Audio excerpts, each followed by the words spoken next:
ช้าครับ ช่วงเช้าเลย ใช่ครับ ทำไมมันถึงมีอาการแบบนี้ครับคุณเร็ว รอยกรรมครับเพราะตอนที่บวชเป็นพระเราต้องถอดรองเท้าเดินใช่ไหมเราต้องบิณฑบาตใช่ไหมครับเพราะฉะนั้นเงินทองทุกอย่างที่เราได้จากญาติโยมเนี่ย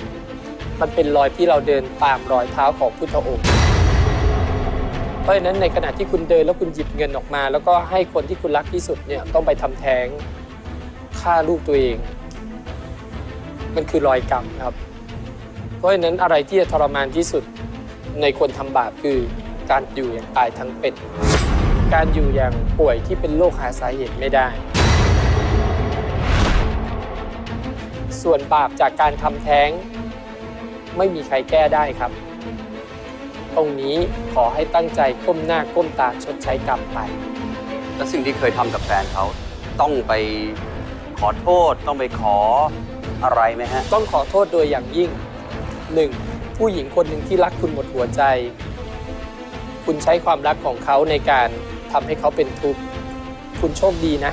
ถ้าผู้หญิงคนนั้นเขาไม่รักคุณเขาไม่อยู่กับคุณหรอกเพราะฉะนั้นถ้าตอนนี้เขายังอยู่เป็นเพื่อนคุณอยู่จนถึงทุกวันนี้ และต่อไปในภายภาคหน้า ถ้าสำนึกได้แล้ว ขอโทษเขาก็ยังดี เพราะพี่เชื่อได้ว่า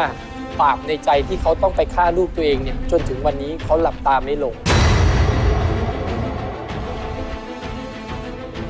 ยังอยู่ด้วยกันไหมครับ อยู่ครับ